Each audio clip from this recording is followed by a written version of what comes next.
기도합시다. 저는 사랑합니다. 축복합니다. 맞습니다. 여러분들이 기도해 주셔서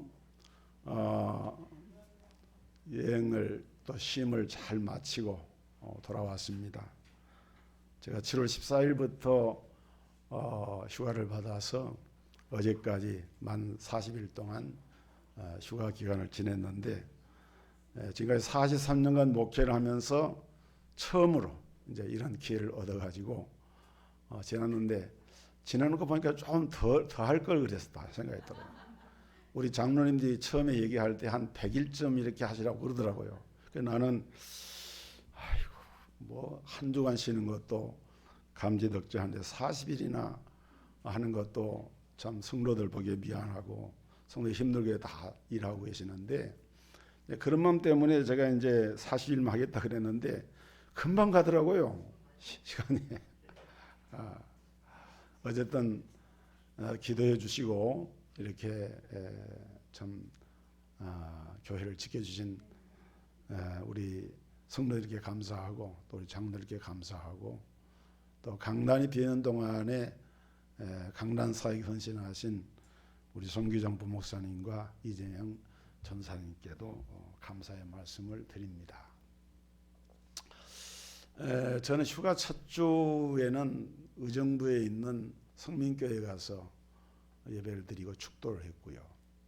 그리고 이제 지방에 예전에 제가 목회했던 35년 전에 떠나왔던 교회를 두 곳을 방문해가지고 주일날 축도하고 또 오후 예배 설교를 하고, 거기 이제 35년 동안 이렇게 가보지 않은 건 아닙니다. 한 두어 번 중간에도 가봤지만은 성도들과 이렇게 직접 대면하고 한 것은 전체를 대면이 처음이었거든요. 그런데 아주 성도들이 기뻐하고 감사하고, 제가 그 교회를 설립한 초대 교육자였거든요. 지금도 교인들이 농촌이지만은 주일 낮 예배 한 70명 정도 이렇게 모였는데 아주 은혜롭게 성장을 해서 말씀을 나누고 또 함께 은혜의 교제를 하고, 이제 시골 성도들이 막 그냥 가려고 하니까 막 이것저것 싸가지고 왔어요. 꿀단지도 가져오고, 뭡니까 감자도 한 박스를 가져오고, 수박, 오이, 무슨 뭐 여주 말린 거 뭐 등등 해가지고 차에다가 바락.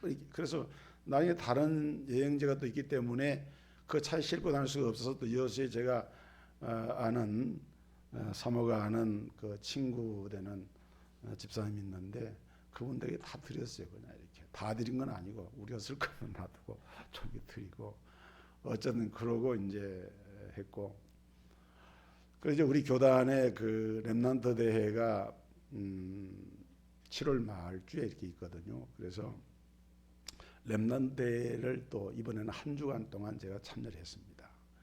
그래서 화요일부터 금요일까지 일산 킨텍스에서 약 2만 한 3천 명이 모이는 큰 집회입니다. 또 저게 축도 순서를 줘서 제가 거기서 축도하고 또 계획 공부에다가 참관기를 이렇게 원서로 또 기록을 해서 신문에 게재를 하고 그런 일을 했고, 지난 주간에는 가까운 그 마석에 우리 고장로님 그 집에 가기 직전에 그 굴이 있잖아요. 마치 터널 들어가기 바로 전에 왼편쪽으로 교회가 이렇게 큰 교회가 산밑에 있어요. 여러분 아마 지나가면서 보셨을 거예요. 저도 처음 가봤는데 라스멀드 우리 선교기관에서 거기서 이제 2박 3일로 그 영성 세미나를 하는데 저에게 또 시간을 줘서 좀 강의를 해달라 그래서 거기서 같이 영성 수련을 함께 하고 또 강의하고 그렇게 하면서 시간을 보냈고, 지난 주일에는 경기도 이천에 있는 임마누엘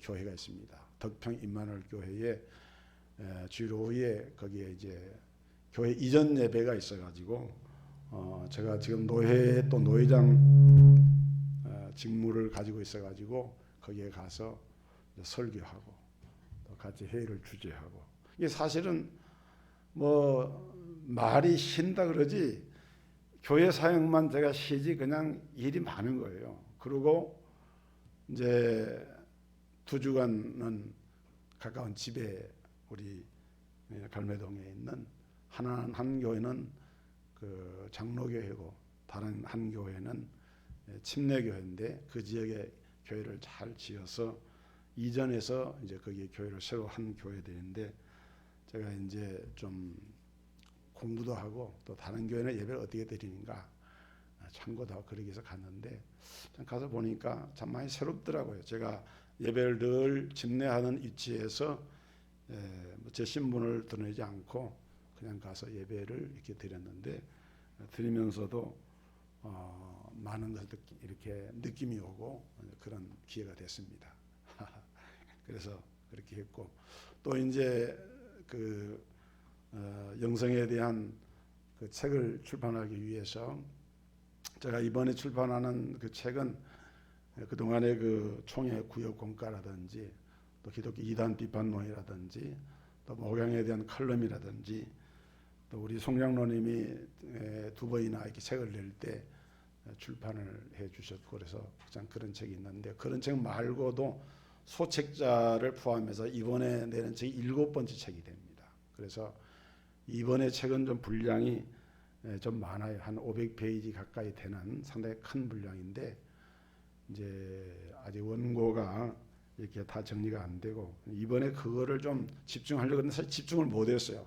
틈틈이 조금씩 하긴 했지만은 기대만큼 진척이 많이 되지는 않았습니다. 그거는 이제 뭐 연말까지 시간 되는 대로 해 나가면 되니까 그렇게 하면 되고 또 그 외에 여타의 시간에는 그 지방의 지인이 농장이 있어가지고 농장에서 풀도 뽑고 뭐 좀 일도 하고 그러면서 시간을 보냈습니다. 그러다 보니까 훌쩍 지나가더라고요. 이렇게. 어쨌든 감사합니다. 우리 서로 한번 인사합시다. 주님을 사랑합니다. 축복합니다. 우리 송하영 형제는 내가 어릴 때 네덜란드 귀화했던 많은 내가 들었는데 건강하게 얼굴 봐서 참 기쁘고 새 학기는 복학해야 되는 거죠. 내년에 하는 거예요. 남은 4학년 되니까요. 또 이렇게 함께 교회 예배 참여하신 이런 새신자분도 계시고 그러는데 감사합니다. 여러분 그 불교에는 삼보라는 게 있어요. 삼보가 뭐냐면은 불보, 법보, 승보를 삼보라 그래요. 불보라고 하는 건 불은 부처를 말하는 거거든요. 부다. 그래서 대표적인 절이 양산에 있는 통도사입니다. 그 양산 통도사에는 신라시대 지장 법사가 그 인도로 유학을 가가지고 거기에서 석가모니 불타의 사리, 그걸 진신사리라 그래요. 참진자, 몸신자. 그러니까 진짜 몸에서 나온 살이라는 거죠. 진신살이라 그러는데 그게 세계적으로 얼마 없대요. 그런데 그거를 가지고 와서 안치를 했다 그래가지고 양산통도사는 이제 그 불보 사찰이다 이렇게 얘기를 하고요. 또 하나는 경남 그 청년 가야산에 있는 해인사인데 이거는 법보 사찰이라 그럽니다. 여기서 말하는 법은 불교의 불경을 법이라 그래요. 그래서 불교의 8만 대장경을 그 무량수전에다가 이렇게 안치를 했잖아요. 그래서 이 절을 이제 법보라고 이렇게 얘기를 합니다. 또 한 곳이 있는데 순천에 가면 송강사가 있는데요. 제가 이번에 그쪽에 가는 길이 있어서 저도 한 번도 안 가봐서 말만 듣고 그래서 한번 가봤어요. 일부러. 또 그쪽에 사는 가족이 있어가지고 안내를 받아 가봤는데 참 엄청 큰 절이 있더라고요. 송광사인데 이 송광사는 승보라 그래요. 여기서 승은 스님, 중을 말합니다. 그러니까 우리나라의 절들 가운데에서 조선시대 초기까지 통일신라 고려 약 1000년간 불교가 융성하면서 소위 말하는 불교가 국교화된 그런 시기였거든요. 이때에는 국사라는 게 있습니다. 국사는 나라의 이제 스승으로 모시는 스님을 말해요.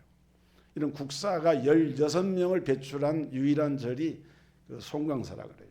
그래서 이 세 절을 가리켜서 이제 불교의 삼보라 이렇게 얘기를 합니다. 여러분 우리 기독교도 삼보가 있습니다. 근데 우리 기독교의 삼보는 뭐 그런 유형적인 그런 것이 아니고 물론 하나님 말씀이 보배죠. 그러나 우리가 이제 신앙 고백을 드리는 이 사도신경과 또 하나님의 말씀을 요약한 십계명과 그 다음에 우리가 하나님께 어떻게 기도할 것인가를 가르친 주기도문, 이 세 가지를 삼보라 그래요. 그래서 주기도문은 우리가 하나님께 어떻게 기도할 것인가. 주기도문의 골자는 그래요. 성부, 성자, 성령 하나님과 거룩한 공예와 성도의 교통과 그 다음에 우리가 죄사함 받는 것과 부활과 영생을 고백하는 것이 이 신앙 고백인데 이 신앙 고백이 중요합니다. 그 다음 우리 주기도문은 기도의 내용이 간단하죠. 첫째는 기도의 대상 하나님 아버지, 그리고 감사합니다. 그리고 용서해 주세요. 그리고 주세요. 예수님 이름으로 기도합니다.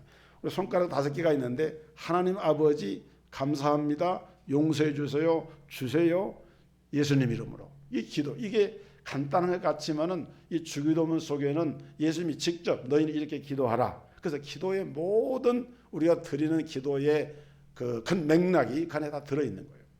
그런데 십계명은 말할 것도 없이 하나님께 대한 천륜 계명과 사람에 대한 일륜 계명으로서 하나님 사랑하고 이웃 사랑하는 것이 대강령이라고 이렇게 예수님 말씀을 했습니다.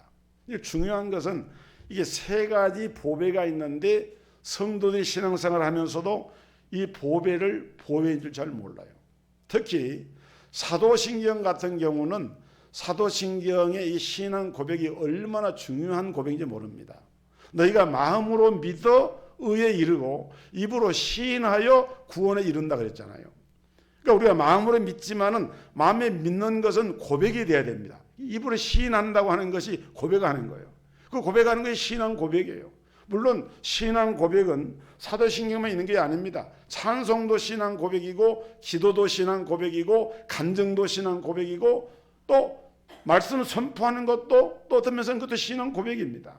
그러나 이런 신앙 고백을 가장 교리적으로 체계화해서 고백하고 있는 문서가 사도신경이라고 하는 신앙 고백이고 이 사도신경이라고 하는 신앙 고백이 그 성경적인 가장 기본적인 근거가 어디 있는가 할 때 그것이 오늘 봉독한 마태복음 16장의 베드로가 주님을 향해서 주는 그리스도시요 살아계신 하나님의 아들이시니이다 라고 고백한 이 신앙 고백이 이것이 바로 사도신경 신앙 고백의 기초가 되는 것입니다.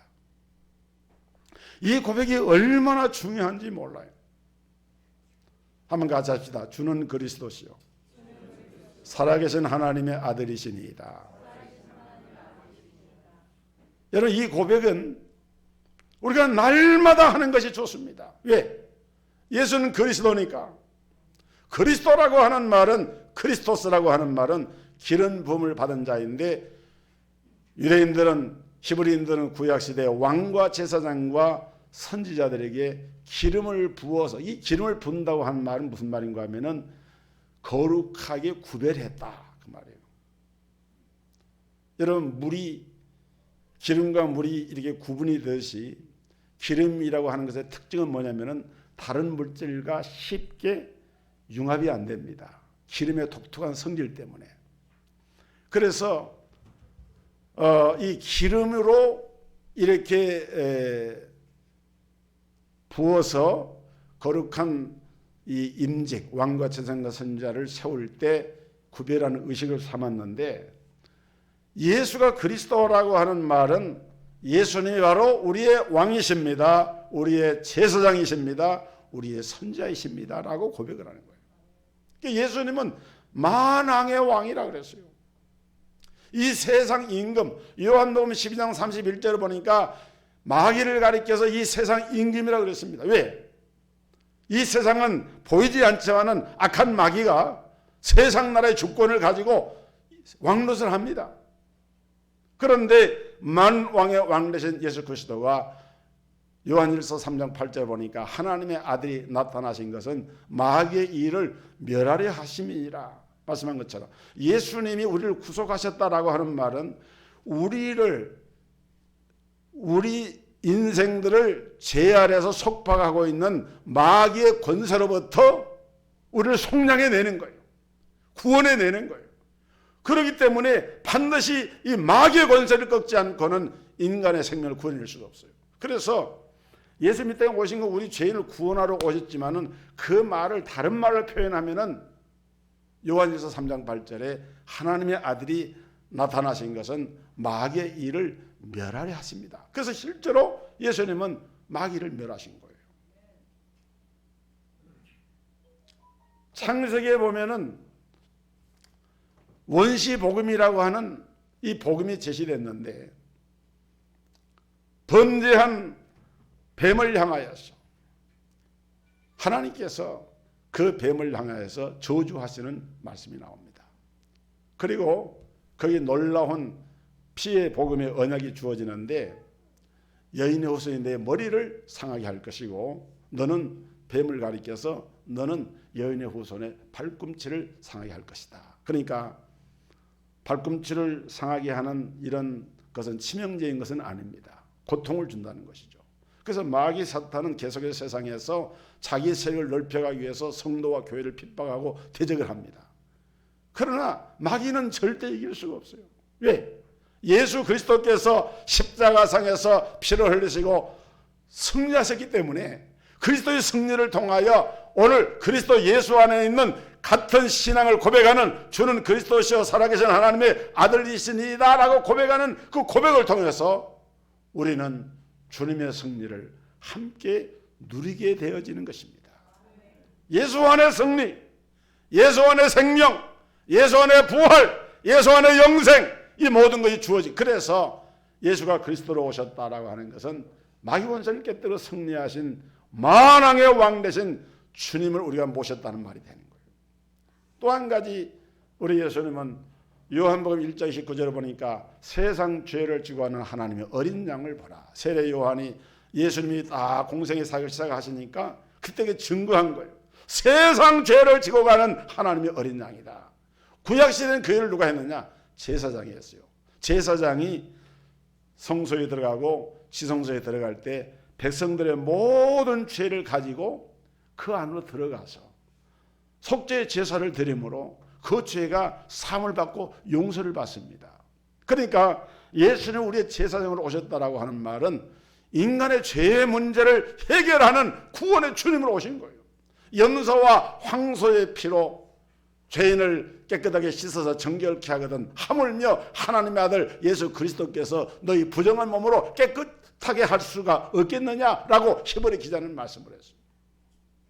그래서 여러분 예수 안에 있는 성도들에게 우리가 신앙 고백할 때 아까 7가지 그 고백이 있었잖아요. 6가지 고백이 있었죠.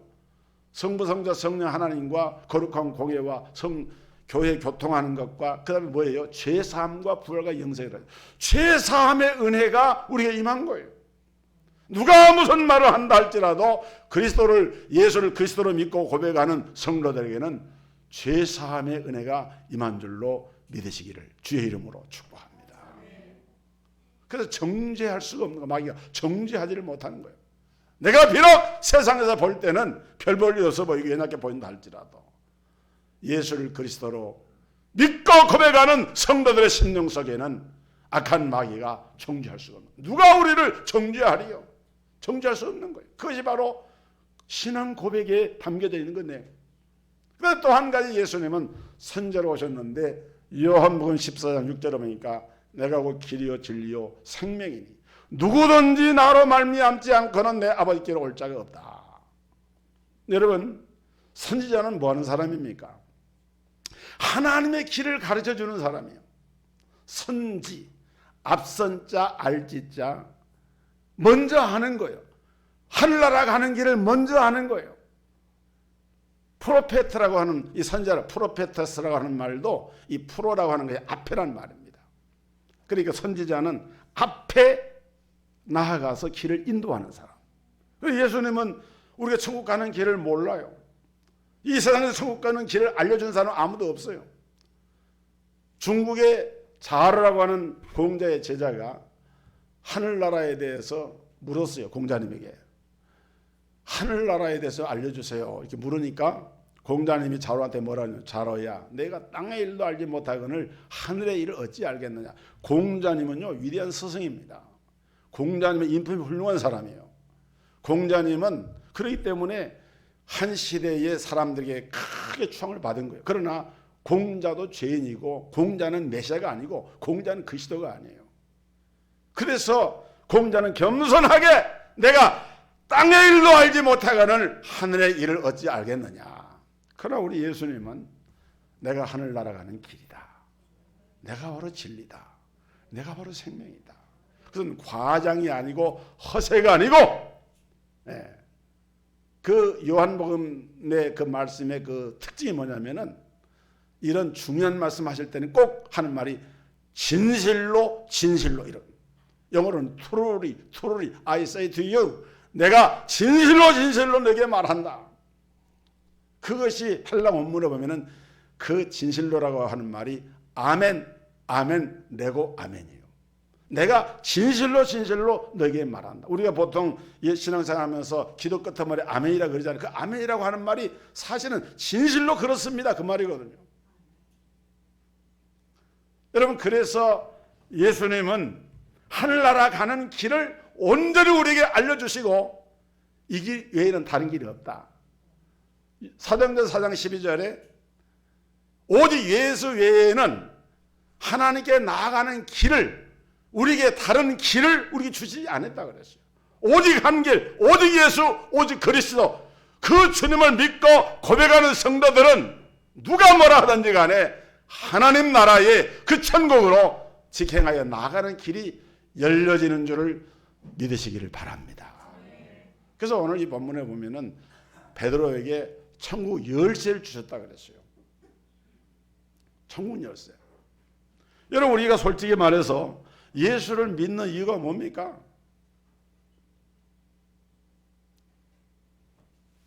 땅에서 행복하게 살고 죽어서 하늘나라 천국 가게 한 거예요. 예수님이 오셔서 증거한 말씀의 핵심 메시지는 회개하라 천국이 가까웠느니라. 세례 요한도 회개하라 천국이 가까웠느니라. 복음의 메시지의 핵심이 분명합니다. 하나님 나라 천국 오직 성령 오직 예수 그리스도 그거였어요. 사도행전 1장 1절 1장 3절 1장 8절 1장 1절에 오직 예수 그리스도 1장 3절에 오직 하나님 나라 1장 8절에 오직 성령 그게 하나님 나라의 본질이에요.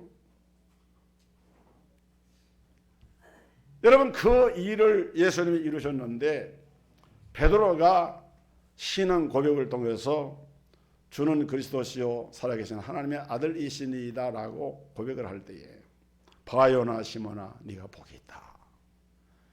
이를 내게 알게 한 이는 내 혈육이 아니요 하늘에 계신 내 아버지이다.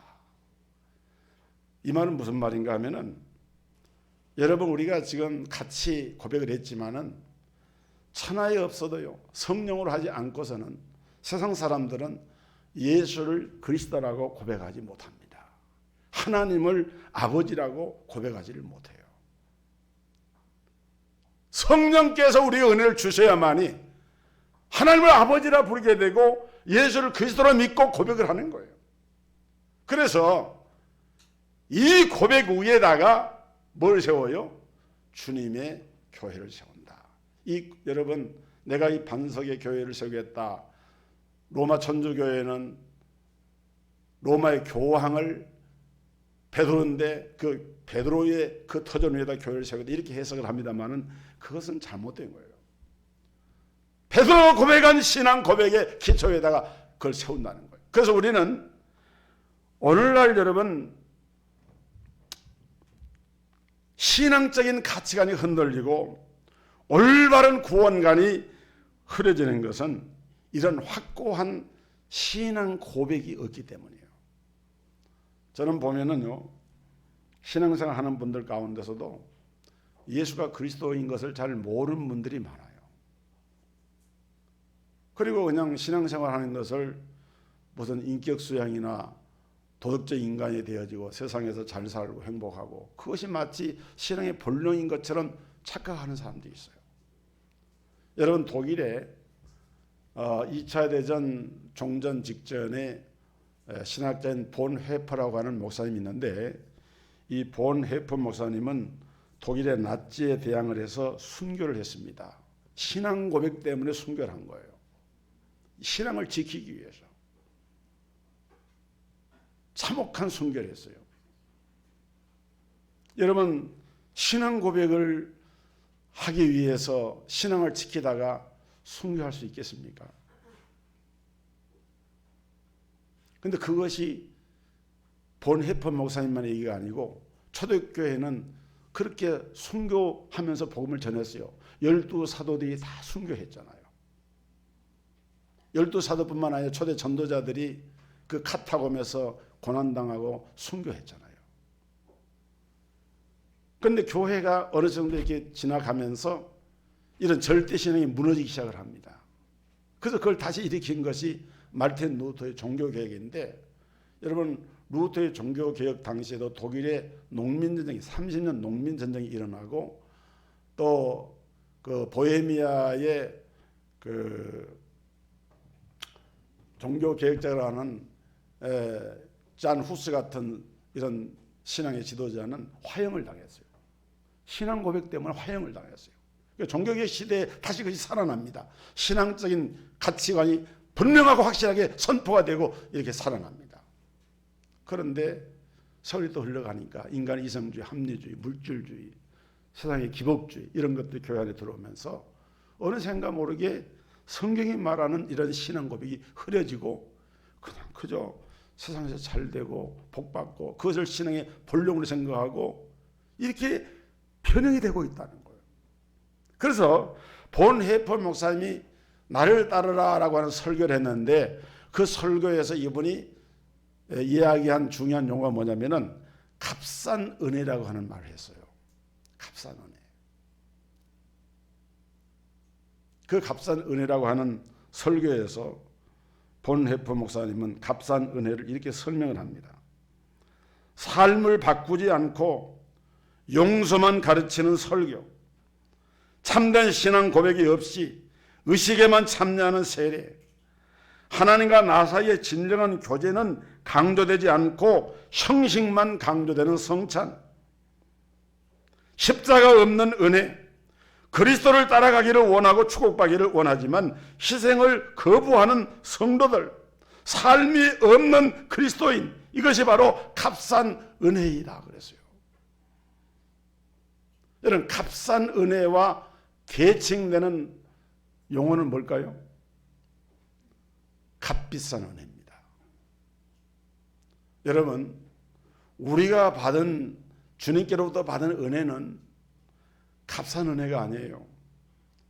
엄청나게 값이 비싼 그 값을 지불하고 얻게 된 그 은혜가 우리가 예수 그리스도로 말미암아 구속함 받은 은혜인 거예요. 그리스도가 십자가의 피로 우리를 구속하셨다. 이 구속했다라고 하는 말이 구할 구자, 속할 속자, 원문에 보면 엑사고라조마이라고 하는 말인데, 이것은 어떤 대상을 얻기 위해서 그것은 값을 엄청나게 지불하고 그걸 얻어낸 것을 말할 때 엑사고라조마이라는 말을 쓰는 거예요. 그럼 우리가, 여러분, 우리 예수님이 우리를 구원하시려고 구속하시려고 값을 지불했는데 무슨 값을 지불했습니까? 당신의 생명을 바친 거예요. 십자가에다가 피를 흘리시고 고난당하실 뿐만 아니라 하나님이신 그 아들이 하늘보잘 보이 땅에 오셔서 우리를 구원하시려고, 우리 죄값을 지불하시려고 온전하게 그것을 희생해서 지불하신 거예요. 이 구속의 은혜를 깨닫고 아는 하나님의 백성들이라고 하면은 우리가 신앙생활에 건성건성할 수가 없습니다. 대충대충 할 수가 없어요. 세상 일도 그렇지만은 신앙생활을 마치 액세서리처럼 있어도 되고 없어야 되는 부속품처럼 이렇게 생각하고 신앙생활하는 것은, 여러분, 하나님의 이 값비싼 은혜를 값싼 은혜로 바꾸는 거예요. 2001년도에 발표된 만일은 소금이라고 하는 찬양 노래마을 가사를 보면은, 내가 믿기 편한 방식으로 자기를 위한 예수님을 만들어내고 마음에 드는 말씀 골라 자기에게 이롭도록 해석하지. 내가 믿기 편한 방식으로 나를 위한 예수님을 만들어내니 십자가에 못 박히신 예수님은 없네. 여러분 한번 집에 돌아가셔서 우리가 본문은 15절에서 20절까지 읽었지만 마태복음 16절 한번 끝까지 쭉 한번 읽어보세요. 읽어보면은 거기 여러분 눈에 띄는 단어가 하나 나옵니다. 제자라고 하는 단어예요. 누구든지 나를 따라오려거든 자기를 부인하고 자기 십자가를 지고 나를 쫓을 것입니다. 제자도를 설명하고 있는 거예요. 왜 제자도를 설명하느냐? 신앙 고백이 이루어지지 않으면 제자가 될 수가 없고요. 적어도 온전한 신앙 고백을 통해서 제자의 자리에 들어선 사람만이 주님을 따를 수가 있다는 거예요.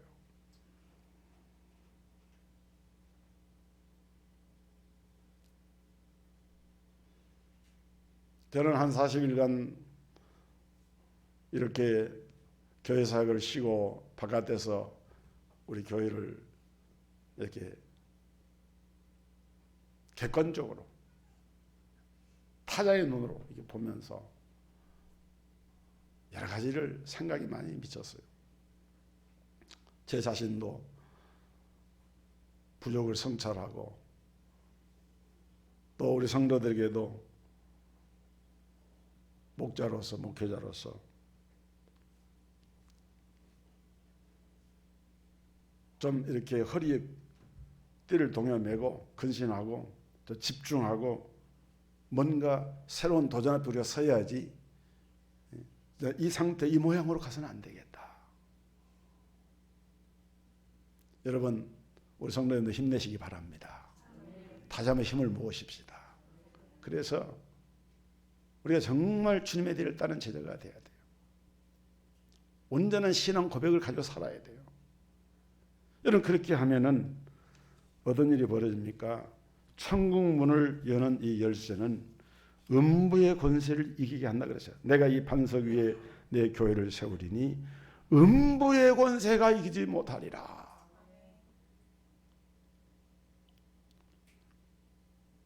제가 휴가하기 전에 영화를 하나 봤는데 교회 오빠라고 하는 영화를 봤어요.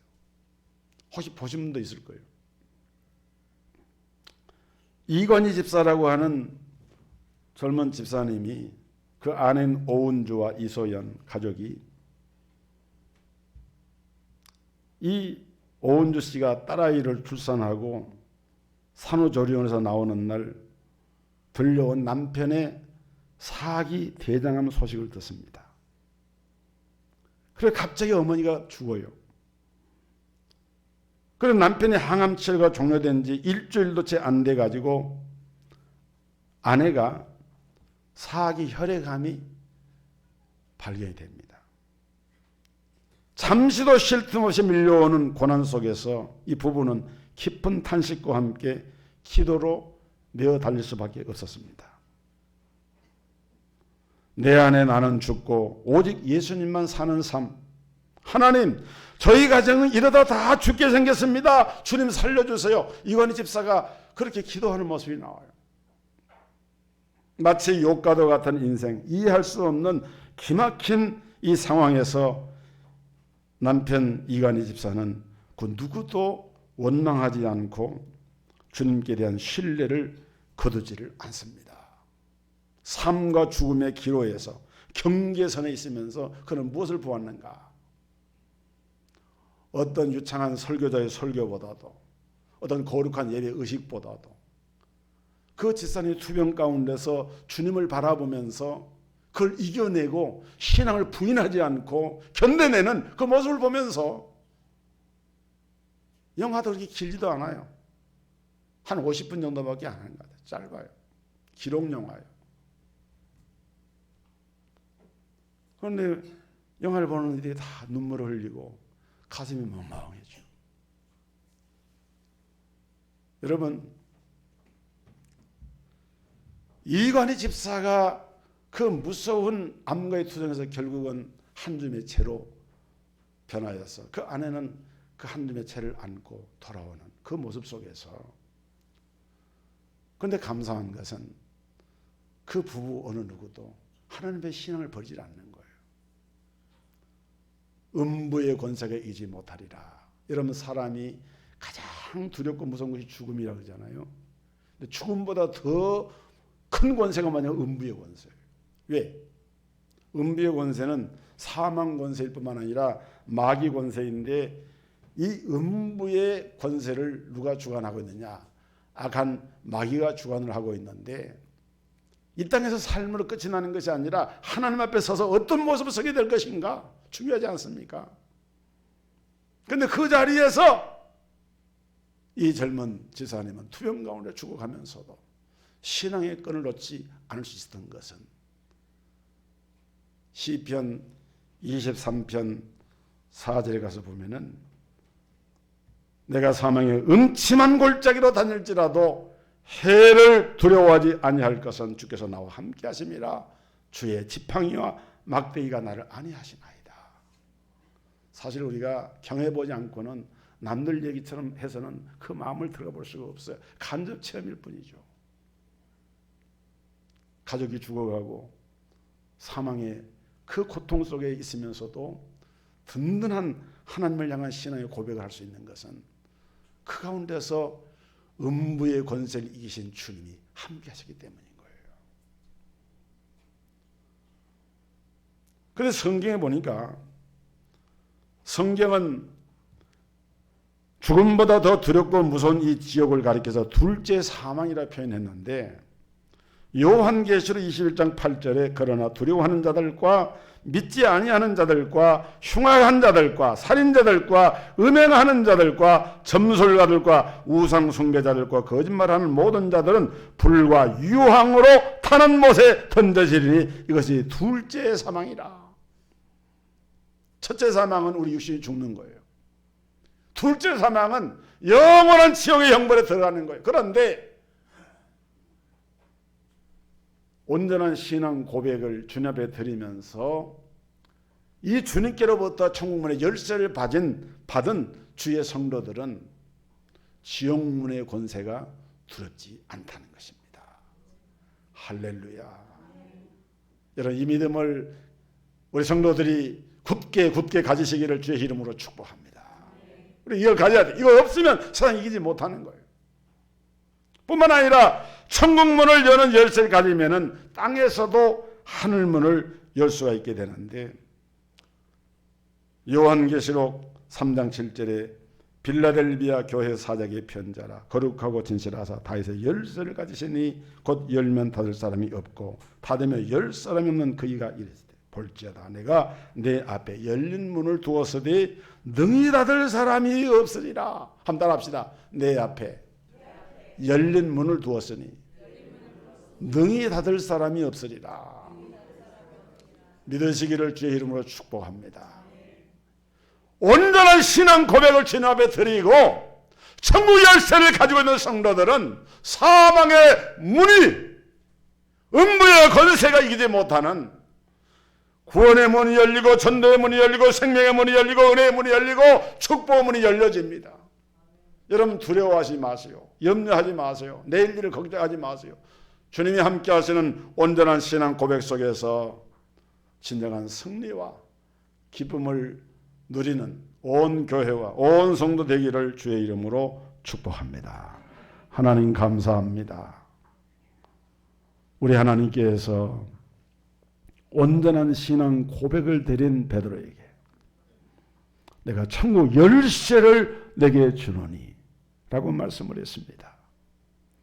여기는 우리 성도들, 이 말씀을 듣는 우리 성도들도 온전한 신앙 고백을 드리고 다 천국문의 열쇠 가지고 교회의 든든한 기초가 되고 하늘나라의 영원한 기업을 유업으로 누리는 흑암 권세가 덤타지 못하는 믿음의 승리자가 되게 하여 주옵소서. 예수 그리스도 이름으로 기도하옵나이다. 아멘.